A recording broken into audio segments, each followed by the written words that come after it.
జై తెలంగాణ. సౌండ్ మీకు క్లియరే ఉన్నది కింద, మాకు క్లియర్ లేదు. మీకు క్లియర్ ఉందా? కొద్దిగా సౌండ్ తక్కువ పెట్టు బిడ్డ. జై తెలంగాణ, జోహార్ తెలంగాణ మన వీరులకు, కేసీఆర్ గారి నాయకత్వం. గౌరవనీయులు సభాధ్యక్షత వహిస్తున్నటువంటి పెద్దలు విఠల్ రెడ్డి గారు, గౌరవ శాసనసభ్యులు పెద్దలు సుధీర్ రెడ్డి గారికి, గౌరవనీయులు రామ్మోహన్ గౌడ్ గారికి, గౌరవనీయులు వెంకటేష్ గౌడ్ గారికి, మా శాసన మండలి సభ్యులు గౌరవనీయులు పెద్దలు దయానందన్న గారికి, మరి ఇంకో రామ్మోహన్ గౌడ్, చాలా మంది ఉన్నారు. వేదిక మీద ఉన్న మాజీ కార్పొరేటర్లకు, మా మహిళా నాయకులకు, వేదిక మీద ఉన్న పార్టీ సీనియర్ నాయకులకు, ఉద్యమకారులకు, మా బీఆర్ఎస్ కుటుంబ సభ్యులకు, జర్నలిస్టులకు అందరికీ పేరు పేరున నా హృదయపూర్వక నమస్కారం తెలియజేస్తా ఉన్నా. కొంచెం 6కి పెట్టుకుంటే బాగుండే మీటింగ్, కానీ నేనే కేసీఆర్ గారి దగ్గర నాకు మీటింగ్ ఉంది 4కి పెట్టమని చెప్పాల్సి వచ్చింది. ఇది జరిగే ఆదివారం అయినట్టు ఉన్నది. సరే, ఏది ఏమైనా ఇవాళ మీరు నిజంగా గొప్పవాళ్ళు. ఎల్బీ నగర్ కార్యకర్తలు, ఉద్యమకారులు అందరూ కలిసి ఇలా బ్రహ్మాండమైనటువంటి విజయాన్ని సాధించిన మీకు నా హృదయపూర్వక శుభాకాంక్షలు, అభినందనలు తెలియజేస్తా ఉన్నా. మన పరిస్థితి ఎట్లయిపోయిందంటే, ఉగాది నాడు మనం పచ్చడి తాగుతామా? ఇవాళ మన బీఆర్ఎస్ పార్టీ పరిస్థితి ఉగాది పచ్చడి లాగుంది ఎల్బీ నగర్లో. ఎందుకంటే సుధీర్ అన్న గెలిచిండు, తీపి ఉన్నది, కానీ అయ్యో కేసీఆర్ లేడు, మన ప్రభుత్వం లేదనే చేదు ఉన్నది. ఉగాది పచ్చడి తీపి చేదు కలయికలతో ఉండేట్టు ఇవాళ మన పరిస్థితి కూడా అట్లయిపోయింది. బట్ ఏది ఏమైనా ఉగాది పచ్చడి చాలా శ్రేష్టమైనటువంటిది. అట్లే బీఆర్ఎస్ పార్టీకి భవిష్యత్తు కూడా అద్భుతంగా ఉంటుంది, ఎవ్వరం రందిపడాల్సినటువంటి అవసరం లేదు. అయితే మనం కార్యకర్తలుగా, ఉద్యమకారులుగా అందరం కలిసిమెలిసి ముందుకు పోవాలి. నిజానికి జంట నగరాల ప్రజలు, పట్టణ ప్రజలు బీఆర్ఎస్ పార్టీకి బ్రహ్మరథం పట్టిండ్రు, అన్ని సీట్లు గెలిచినాం. కానీ గ్రామీణ ప్రాంతాల్లోనే కొంత మనకు ఇబ్బంది జరిగింది. సరే, దాని మీద పార్టీ సమీక్ష చేసింది. ఏం జరిగింది అంటే చెప్పినారు, కొన్ని సూచనలు వచ్చినాయి. అరే బంధులు పెట్టిందన్న, ఈ దళిత బంధు, బీసీ బంధు కొంత మా ఊర్లలో పరిశాన్ చేసింది, లేకపోతే రుణమాఫీ మొత్తం అయ్యేది ఉండే, ఇండ్లు జల్ది ఇచ్చేది ఉండే, ఇట్లా కొన్ని మంచి సూచనలు అయితే వచ్చినాయి. సరే, తప్పకుండా ఒక పార్టీ, ఒక రాజకీయ పార్టీ ఆత్మవిమర్శ చేసుకోవాలి. మన ఇంట్లోనే ఒక కుటుంబంలో ఏదైనా పొరపాటు జరిగితే పెద్దలను కూర్చుంటాం, మాట్లాడుకుంటాం, సరి చేసుకుంటాం, ముందుకు పోతాం. అట్లే ఒక రాజకీయ పార్టీ కూడా అన్ని కూడా ఆలోచన చేసుకోవాలి. చేసుకోవడమే ఒప్పు, చేసుకోకపోతే తప్పు కదా. అందులో మనమేం మొహమాట పడాల్సిన అవసరం లేదు. నిజానికి ఒక రాజకీయ పార్టీకి ఎప్పుడు విజయాలే ఉండవు. డెఫినెట్గా విజయాలు ఉంటాయి, అపజయాలు ఉంటాయి, పూల బాటలు ఉంటాయి, ముళ్ళ బాటలు ఉంటాయి. ఇవేమీ మన బీఆర్ఎస్ పార్టీకి కొత్త కూడా కాదు. పార్టీ పెట్టినాడు మనం సిద్దిపేటలో అద్భుతమైన విజయం సాధించిన ఉప ఎన్నికలో, మెదక్లో పోతే ఓడిపోయినాం 2వ ఉప ఎన్నికలో. అట్లనే 2004లో కేంద్రంలో చేరినాం, రాష్ట్రంలో చేరినాం. కానీ అప్పటి కాంగ్రెస్ ప్రభుత్వం పట్టించుకోకపోతే రాజీనామాలు చేసి మళ్ళా ఉద్యమాలు చేసినాం. 2009లో తెలుగుదేశంతో కలిసినాం, అనుకున్న ఫలితాలు రాలే. అంత మాత్రాన మనమేమి అయ్యో రాలేదు అని ఆగిపోలేదు, రాలేదు అని కుంగిపోలేదు, అయ్యో భవిష్యత్తు లేదు అని బాధపడలేదు. ధైర్యంగా కొట్లాడినాం, ముంగడికి పోయినాం, తెలంగాణ రాష్ట్రాన్ని మనం సాధించినాం. అట్లనే ఇప్పుడు కూడా అయ్యో ఓడిపోయినామని బాధపడాల్సిన అవసరం లేదు. తప్పకుండా భవిష్యత్తు మళ్ళీ మన బీఆర్ఎస్కే ఉంటుంది. ఇది ఒక స్పీడ్ బ్రేకర్ లాంటిది. ఓ స్పీడ్ బ్రేకర్ వస్తే బండి స్లో అవుతుంది, దాటంగానే మళ్ళీ పికప్ అందుకొని వేగంగా ముందుకు సాగుతుంది. అట్లే మనకు కూడా మంచి భవిష్యత్తు ఉంటుంది. ఇలా వాళ్ళు చాలా అబద్ధాలు మాట్లాడినారు. అరే రే, ఒక్కటి కాదు, మన తెలంగాణలో సామెత ఉంటుంది, నిజం గడప దాటక ముందే అబద్ధం ఊరంతా జుట్టేస్తుందట. ఇలా కాంగ్రెస్ వాళ్ళు అబద్ధాలు అట్లా జుట్టొచ్చినాయి కొద్దిగా. కాకపోతే పట్టణ ప్రజలు తెలివైన వాళ్ళు, విజ్ఞత కలిగిన వాళ్ళు, మీలాంటి మంచి కార్యకర్తలు ఉన్నారు, మీరు అన్ని అర్థం చేయించే ప్రయత్నం చేసిండ్రు. వీళ్ళు ఏం చెప్పిన వాళ్ళు ఒక అబద్ధం కాదుగా, మన మీద దుష్ప్రచారం చేసిండ్రు, ప్రజలకు కూడా అడ్డగోలు హామీలు ఇచ్చిండ్రు. ఇప్పుడు ఎప్పుడైనా మేము హామీల గురించి అడిగినామనుకో, అరే మీరు తొందరపడబడుతురేందే, ఇప్పుడే అడుగుతారా, మేము మొన్ననే వస్తే అంటుండ్రు. మరి మీరే కదా డేట్లు పెట్టింది. ఎవరు పెట్టిండ్రు డేట్లు?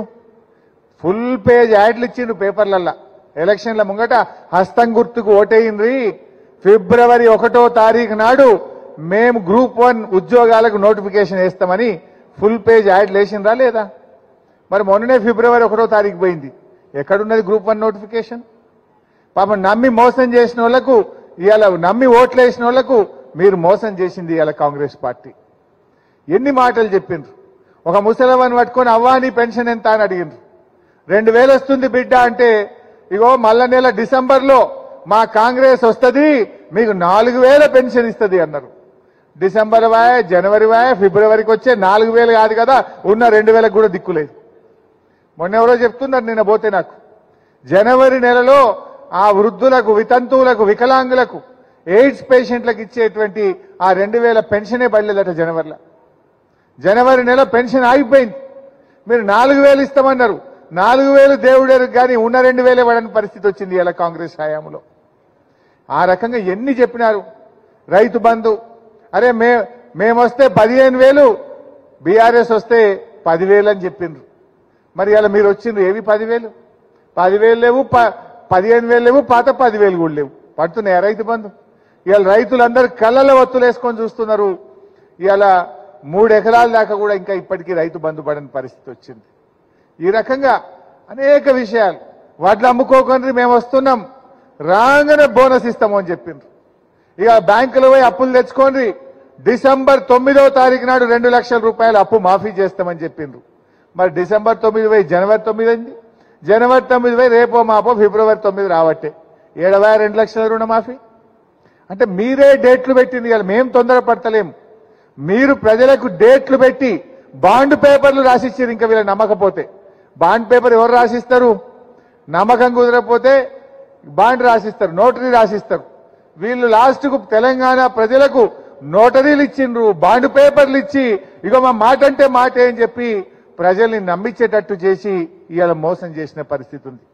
ఊర్లలో పోయి 2 లక్షల రుణమాఫీ మేము చేస్తూనే ఉన్నాం డిసెంబర్ 9 అంటే ఎవరైనా కొద్దిగా ఆశపడతారు కదా. మరి ఏమైపోయారు 2 లక్షల రుణమాఫీ? ఏకకాలంలో చేస్తామని బాండ్ పేపర్లు ఇస్తేరి, నోటరీలు రాసిస్తేరి, ఇవాళ మాట తప్పినటువంటి పరిస్థితి. ఇదే విషయాన్ని మనం అడిగితే ఏమంటారు? అరే మీరు తొందరపడుతున్నారేంది అని పడుతుంది. మరి ఎవరు చెప్పమందా నేను బాండ్ పేపర్లు రాసిచ్చి 9 తారీఖు చేస్తామని చెప్పింది మీరు కాదా? డిసెంబర్ నెలలో ఉచిత కరెంటు స్టార్ట్ అవుతుంది, మా సోనియమ్మనే మీ కరెంటు బిల్లు కడుతుంది అంటారు. మరి డిసెంబర్ పోయి ఫిబ్రవరి వచ్చే ఈ బిల్లు ఎవరు కట్టాలి? ఇప్పుడు మరి బిల్లులన్నీ సోనియా గాంధీకి పంపిద్దాం. మరి మనం పోస్ట్లా కట్టమని చెప్పుదాం. చెప్పలేదా రేవంత్ రెడ్డి? మా సోనియా గాంధీ కడుతుంది అన్నాడు. మరి ఇలా ఫిబ్రవరి నెల వచ్చినా కరెంటు వాళ్ళు వచ్చి ముక్కు విండి బిల్లు వసూలు చేస్తా ఉన్నారు. అంటే ఈ రకంగా అనేక దుష్ప్రచారాలు చేసిండ్రు. ఇలా అద్భుతమైన సెక్రటరియట్ కట్టిండు మన కేసీఆర్. 125 అడుగుల అంబేద్కర్ విగ్రహాన్ని పెట్టిండు మన కేసీఆర్. అద్భుతమైన కాళేశ్వరం ప్రాజెక్టు కట్టిండు మన కేసీఆర్. హైదరాబాద్ లో ఇటు చూసినా ఫ్లైఓవర్లు కట్టి ట్రాఫిక్ జాములు లేకుండా చేసిండు మన కేసీఆర్. ప్రగతి భవన్ కూడా కట్టిండు మన కేసీఆర్. ఎన్ని అబద్ధాలు ఆడిండ్రు వీళ్ళు. ఉత్తమ్ కుమార్ రెడ్డి పిసిసి అధ్యక్షుడే అన్నాడు, ఇక ప్రగతి భవన్ లో 150 బెడ్రూమ్లు ఉన్నాయన్నాడు, స్విమ్మింగ్ పూల్ ఉన్నది అన్నాడు. ఇట్లా కట్టిండ్రు అట్లా కట్టిండ్రు అని ఆ రోజు మన మీద బురద చల్లిండ్రు. మొన్న నేను అసెంబ్లీలో పట్టుకొని గట్టిగా అడిగిన, అయ్యా ఉప ముఖ్యమంత్రి గారు, ఇప్పుడు నువ్వే పోయి ప్రగతి భవన్లు ఉంటున్నావు కదా, ఇప్పుడు చెప్పవా ఇప్పుడు ఎన్ని బెడ్రూమ్లు ఉన్నాయో ప్రజలకు సమాధానం చెప్పు, ఈ అసెంబ్లీ వేదికగా నిన్ను అడుగుతున్నా అన్న. నోరిప్పితే ఒట్టు తలకాయ కిందకి వేసుకొని నవ్వుతున్నాడు. ఇక మరి చెప్పాలి కదా 150 ఉంటే, చెప్పాలి కదా స్విమ్మింగ్ పూల్ ఉంటే. అంటే ఎన్ని దుష్ప్రచారాలు చేసిందంటే బట్టగాల్చి మీరేసినట్టు చేసి రాజకీయంగా లబ్ధి పొందిండ్రు. బాధ కలిగేది ఏంటంటే ఎవడన్నా ప్రతిపక్షంలో ఉన్నప్పుడు అంటే అబద్ధాలు ఆడతాడు, ఏదో గెలవాలని మాట్లాడతాడు. కానీ వీడు అధికారంలోకి వచ్చినాక కూడా అబద్ధాలే. కనీసం నేను మిమ్మల్ని ఏమంటున్నా, ఇలా గెలిచిండ్రు, ఏదో ప్రజలు మిమ్మల్ని నమ్మి ఓట్లు వేసిండ్రు, నిజాయితీగా పాలించండి, ప్రజలకు ఇచ్చిన మాట నిలబెట్టుకోండి. అది ఇలా చేతగానటువంటి పరిస్థితి ఇలా కాంగ్రెస్ పార్టీది. వాళ్ళకి అర్థమైపోయింది, మేము ఇక ఇది ఇచ్చేటట్లేమో మాది కాదు అని వాళ్ళకి అర్థమైంది. అందుకే ఈ మధ్య కొత్త డ్రామా స్టార్ట్ చేసిండ్రు. ఏంటి విన్నారా మీరు? 17కు 17 ఎంపీలు గెలిస్తే రాహుల్ గాంధీ ప్రధానమంత్రి అయితే మేము ఈ 6 గ్యారెంటీలు అమలు చేస్తాం. ఈ దేశంలో ఎవరినన్నా చెప్తాడు రాహుల్ గాంధీ ప్రధానమంత్రి అవుతాడే. మొన్ననే చెప్పిండు ఆమె ఎవరు మమతమ్మ గారు, వెస్ట్ బెంగాల్ ముఖ్యమంత్రి మమతా బెనర్జీ గారు చెప్పింది మొన్న ఎక్కడనో, అరే మీ కాంగ్రెస్ పార్టీలు బాగా ఎగురుతురు దుంకుతురు, మీ ముఖానికి 40 సీట్లు తెచ్చుకోండి ఎంపీలు చాలు అన్నది. మీకు 40 సీట్లన్నీ వస్తాయా అన్నది మమతా బెనర్జీ గారు. అంటే 40 సీట్లు రాని కాంగ్రెస్ పార్టీ ఈ దేశంలో అధికారంలోకి వస్తుందా? అసలు మీ ఇండియా కూటమి రోజు ఇసుకపోతుంది, పేకమేడలాగా కూలిపోయింది. ఆయన నితీష్ వెళ్ళిపోయిండు, కేజ్రీవాల్ వెళ్ళిపోయిండు, మమతా బెనర్జీ వెళ్ళిపోయింది, సిపిఎం పార్టీ వెళ్ళిపోయింది. అసలు ఎవడన్నా ఉన్నాడా మీ ఇండియా కూటమిలా? మరి ఆడికేళ్ళ అధికారంలోకి వస్తారు మీరు? అంటే ఇవాళ రేవంత్ రెడ్డి గారు మెల్లగా తయారు చేస్తుండిగా ఆయనకు కూడా అర్థమైంది ఇండియా కూటమి రాదు, రాహుల్ గాంధీ ప్రధానమంత్రి కాడు. అందుకే చిన్నగా ఇప్పుడు ఒక వంట వండుతున్నాడు. ఏమని? అరే ఢిల్లీలో మా గవర్నమెంట్ వస్తుంది అనుకున్నాం, రాలేదు, ఇక ఈ 6 గ్యారెంటీలు మాకు చేత కాదు అని చేతులు లేపనీకో కొత్త వంటకం స్టార్ట్ చేస్తా ఉన్నాడు. ఈ విషయాన్ని మనం ప్రజలకు చెప్పాలి.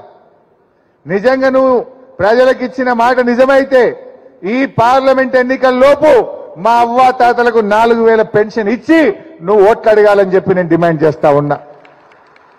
నిజంగా నీ మాట మీద ఉండేవానివైతే పార్లమెంట్ ఎన్నికల నోటిఫికేషన్ వచ్చే లోపు మా అక్క చెల్లెలకు నెలకు 2500 రూపాయలు బ్యాంకులలో వేసి నువ్వు ఓటు అడగాలని చెప్పి నేను డిమాండ్ చేస్తా ఉన్నా.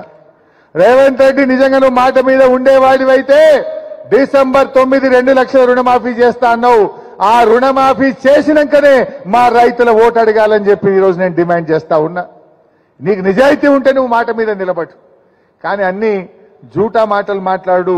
ఇవాళ కాంగ్రెస్ పార్టీకి అర్థమైపోయింది, అలవాటైపోయింది. ఇవాళ మార్పు అన్నారు.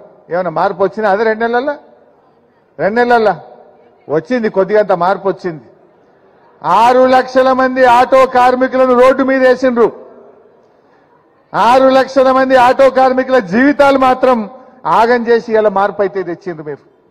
ఇలా ఇప్పటికి 12 మంది ఆటో రిక్షా కార్మికులు ఆత్మహత్య చేసుకున్నారు.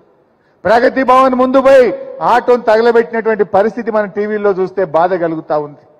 మార్పు వచ్చింది. మా సుధీర్ అన్న చెప్పినట్టు ఊర్ల పన్ను అయితే రోజుకు వ్యవసాయానికి 8 గంటల కరెంటు తీసేస్తుండ్రు.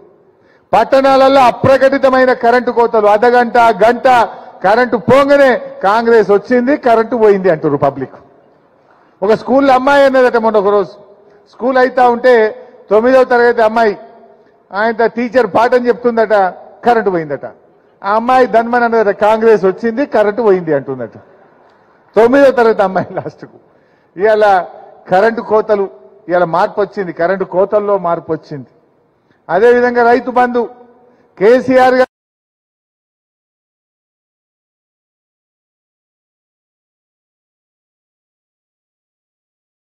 ఆనాడు కేసీఆర్ గారు సకాలములో రైతు బంధు డబ్బులు ఇచ్చిండు, రైతుల్ని కాపాడుకున్నాడు కేసీఆర్. కానీ ఇలా కాంగ్రెస్ వాళ్ళు వచ్చి ఫిబ్రవరి నెల వచ్చినా ఇప్పటిదాకా రైతు బంధు పడ్డటువంటి పరిస్థితి లేదు. అసలు ఎప్పుడన్నా ఫిబ్రవరి దాకా రైతు బంధు పడకుండా ఉన్నదా 10 ఏళ్ల కేసీఆర్ గవర్నమెంట్లా? అంటే మీరు రైతు బంధు విషయంలో ఇవాళ మార్పు తీసుకొచ్చినారు. అదేవిధంగా ఈరోజు కేఆర్ఎంబి ప్రాజెక్టులు ఇవాళ ముఖ్యంగా మన హైదరాబాద్కు చాలా ఎఫెక్ట్ అవుతుంది. ఇవాళ రేవంత్ రెడ్డి గారు వీళ్ళ ప్రభుత్వం ఇవాళ కూడా మళ్ళీ ఏదో నోటుకు వచ్చినట్టు మాట్లాడింది ఆయన. ఏంది కేఆర్ఎంబి ప్రాజెక్టులు అంటే ఏంది? శ్రీశైలం కానీ నాగార్జున సాగర్ కానీ మన కృష్ణా బేసిన్ మీద ఉన్న ప్రాజెక్టు అవుట్లెట్స్ ను కేంద్ర ప్రభుత్వానికి అప్పచెప్పడం. 10 ఏళ్ల కేసీఆర్ గారి ప్రభుత్వంలో మనం ఏ రోజు కూడా వాళ్ళు ఎంత ఒత్తిడి పెట్టినా మనం కేఆర్ఎంబికి ప్రాజెక్టులు అప్పచెప్పలేదు. మేము ఒకటే చెప్పినాం, మాకు 50% వాటా ఇవ్వండి. శ్రీశైలంను ప్లానింగ్ కమిషన్ చెప్పినట్టుగా దాన్ని హైడల్ ప్రాజెక్టుగా గుర్తించండి. మా డ్రింకింగ్ వాటర్లో 20% మాత్రమే మీరు లెక్కగట్టండి అని ఇట్లా మనం అనేక షరతులు కేంద్ర ప్రభుత్వానికి పెట్టాం. కానీ కేంద్రం ఒప్పుకోలేదు. ఆ రోజు ఒప్పుకోలేదు కనుక మనము ఆ కేఆర్ఎంబికి మన ప్రాజెక్టులు మనం అప్పచెప్పలేదు. కానీ 2 నెలలు కాలే వీళ్ళ గవర్నమెంట్ వచ్చి కేంద్ర ప్రభుత్వం ఒత్తిడి తెచ్చింది, రాష్ట్ర ప్రయోజనాలను ఫనంగా పెట్టి ఆయనతో పోయినరు మా ప్రాజెక్టులన్నీ మీకు అప్పచెప్తామని సంతకాలు పెట్టి వచ్చిండ్రు. ఈ విషయం మేము గట్టిగా అడిగితే ఏమంటాడు, లేదు లేదు లేదు అని మన మీద బురద జల్లే ప్రయత్నం. అన్ని చిల్లర మాటలు, పసలేని మాటలు. ఆయన దగ్గర విషయం లేదు కనుక విషం జిమ్మేటువంటి ప్రయత్నం చేస్తూ ఉంటాడు. ఏమంటాడు, అసలు ఏపీ రీఆర్గనైజేషన్ యాక్ట్ లోనే కేఆర్ఎంబి ప్రాజెక్టులు అప్పచెప్పాలని ఉంది. ఆ రోజు బిల్లు పాస్ అయినప్పుడు కేసీఆర్ ఎంపీగా ఉన్నాడు, ఇది కేసీఆర్దే బాధ్యత. ఎంత తలకాయలేని మాటలు, ఎంత అతి తెలివి మాటలు. ఆ రోజు అధికారంలో ఉన్నది ఎవరు, ఆ బిల్లు పెట్టింది ఎవరు? కేంద్రంలో కాంగ్రెస్ పార్టీ కాదా? బిల్లు పెట్టింది కాంగ్రెస్ పార్టీ. ఆ బిల్లును తయారు చేసింది జైపాల్ రెడ్డి గారు, జయరాం రమేష్ గారు. బిల్లు పాస్ చేసింది కాంగ్రెస్ పార్టీ. ఇవాళ ఇద్దరు ఎంపీలు ఉన్న బీఆర్ఎస్ పార్టీ ఆ రోజు కేసీఆర్ బిల్లును ఆమోదించిండని చెప్పి నీ అతి తెలివి మాటలు ప్రజలు నమ్ముతారనుకుంటున్నావా? నువ్వేమన్నావు మొన్నటిదాకా? మేము ఏపీ రీఆర్గనైజేషన్ యాక్ట్ లో తెలంగాణ కరెంటు తక్కువ ఉందని మా జైపాల్ రెడ్డి గారే ఈ బిల్లులో తెలంగాణ కోసం కరెంటు ఎక్కువ పెట్టిండు అని గొప్పలు చెప్పినావు కదా. మరి కరెంటు ఇచ్చిన ఘనత జైపాల్ రెడ్డిది అయితే కేఆర్ఎంబికి ప్రాజెక్టులు అప్పచెప్పిన ఘనత కూడా జైపాల్ రెడ్డి గారికి, కాంగ్రెస్ పార్టీకే దక్కుతుంది. నీ అతి తెలివి బంద్ చేయి, నిజంగా న్యాయం మాట్లాడు. రాజకీయాలు కాదు, రాష్ట్ర ప్రయోజనాలు ముఖ్యం. ఇలా నువ్వు రాష్ట్ర ప్రయోజనాలను ఫనంగా పెట్టినావు. నీకు అర్థం కాక, ఆలోచన లేక ఆగమాగమై ప్రాజెక్టులు అప్పచెప్పి రేపు హైదరాబాద్ కు మంచినీళ్లు లేకుండా చేస్తా ఉన్నావు. ఖమ్మం, నల్గొండ, మహబూబ్ నగర్ జిల్లాకు సాగునీరు, త్రాగునీరు కూడా దొరకని పరిస్థితి తెచ్చినావు. ఇవాళ నువ్వు ఒక్క తప్పు చేసి ఆ తప్పును కప్పిపుచ్చుకోవడానికి ఇవాళ 100 అబద్ధాలు మాట్లాడే విధంగా ఇవాళ రేవంత్ రెడ్డి గారు ఆయన ఇష్టం వచ్చినట్టుగా మాట్లాడుతూ ఉన్నాడు. పోతిరెడ్డిపాడు గురించి మాట్లాడతాడు. అసలు పోతిరెడ్డిపాడు గురించి మాట్లాడే హక్కు రేవంత్ రెడ్డి గారికి ఉన్నదా అని నేను అడుగుతా ఉన్నా. నువ్వు ఆ రోజు తెలుగుదేశం పార్టీలో ఉండి ఒక్కనాడన్న పోతిరెడ్డిపాడు ప్రాజెక్టు గురించి మాట్లాడినావా? మేం కొట్లాడినాం. ఆనాడు తెలంగాణకు అన్యాయం అవుతుందని పోతిరెడ్డిపాడుకు పొక్కగొట్టి రాయలసీమకు నీళ్లు తీసుకుపోతుంటే 30 రోజులు అడ్జర్న్మెంట్ మోషన్ ఇచ్చి ఆంధ్రప్రదేశ్ అసెంబ్లీని స్తంభింపజేసింది టీఆర్ఎస్ పార్టీ. మేం కొట్లాడినాం పోడియంలోకి పోయి. ఆనాడు మా మంత్రి పదవులు ఒక్క ఏడాదికే రాజశేఖర రెడ్డి గారి కేబినెట్ లో మంత్రులుగా ఉన్న నేను గాని, నాయన్ నరసింహారెడ్డి గారు గాని మా తెలంగాణకు అన్యాయం చేసే ఈ కాంగ్రెస్ ప్రభుత్వంలో మేము ఉండమని ఒక ఏడాదికే మంత్రి పదవులను గడ్డిపోచల్లాగా మీ కాంగ్రెస్ ముఖం మీద విసిరేసి బయటకు పోయిన వాళ్ళం మేము. పోతిరెడ్డిపాడును అడ్డుకోవడానికి కృషి చేసింది మేము.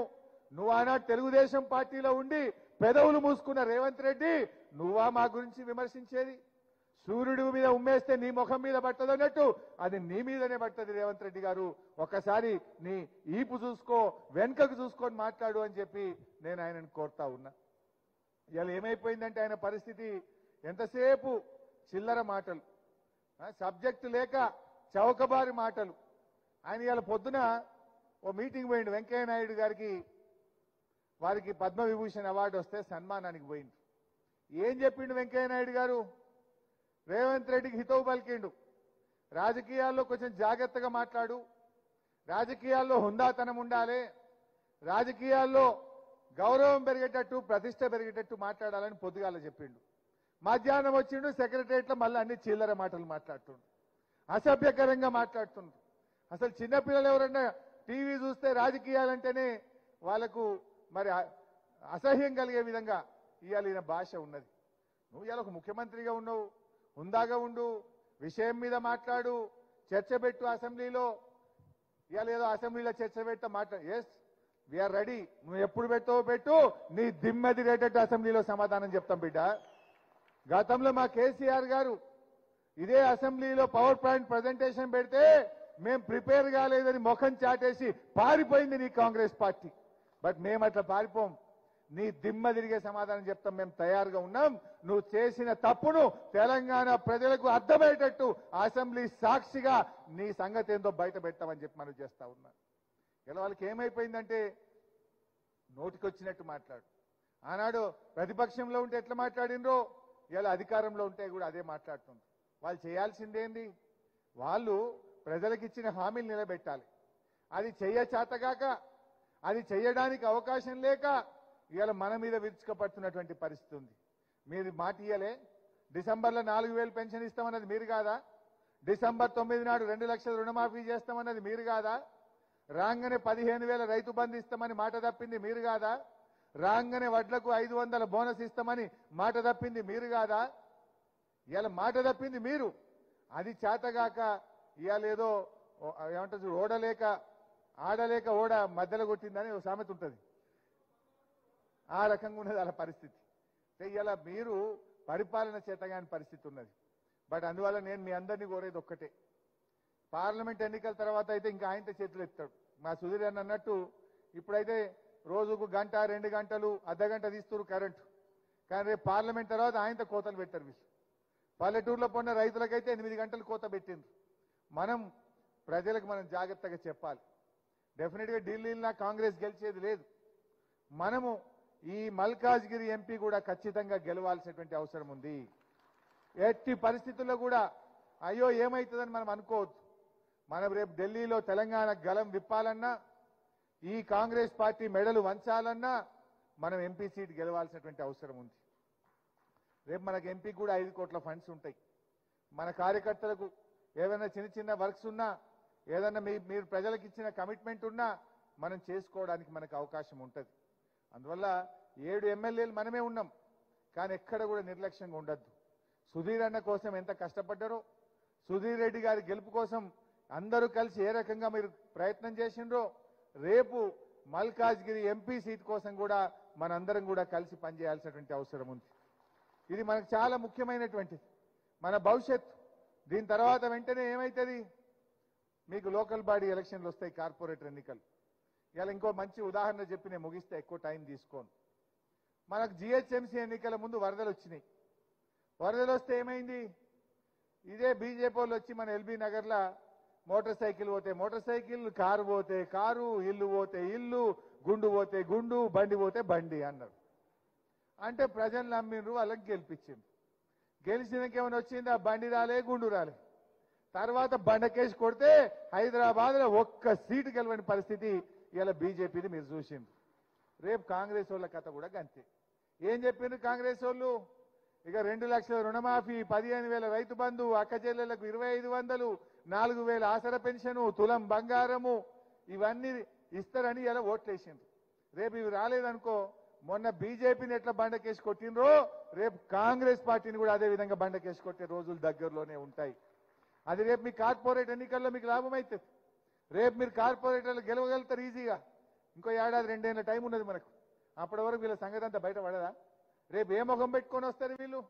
తులం బంగారం ఇవ్వకుండా, 2,500 ఇవ్వకుండా, 4,000 పెన్షన్ ఇవ్వకుండా గల్లీలకు వస్తారా వీళ్ళు? రాణిస్తారా ప్రజలు వీళ్ళను?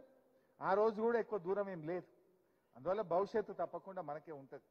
ఈ టైంలో కొంచెం మనం ఇంకా గట్టిగా పనిచేయాలి, పట్టుదలతో పనిచేయాలి. మనం బౌన్స్ బ్యాక్ అయ్యేటట్టుగా రేపు పార్లమెంట్ ఎన్నికల్లో కూడా మనం గట్టిగా ప్రయత్నం చేయాలి. బీజేపీ వాళ్ళు కూడా వస్తున్నారు, అక్షింతలు తెస్తున్నారు, తప్పకుండా తీసుకుంటాం. మనం కాదా రాముని భక్తులం? మనం అందరం రాముడి భక్తులమే. మన కేసీఆర్ కూడా అద్భుతంగా యాదాద్రి లక్ష్మీనరసింహస్వామి దేవాలయం కట్టలేదా? యజ్ఞం చేయలేదా? హోమం చేయలేదా? కానీ మనం దాన్ని రాజకీయాలకు వాడుకోలేదు. దేవుడు అంటే అత్యంత పవిత్రమైనటువంటిది.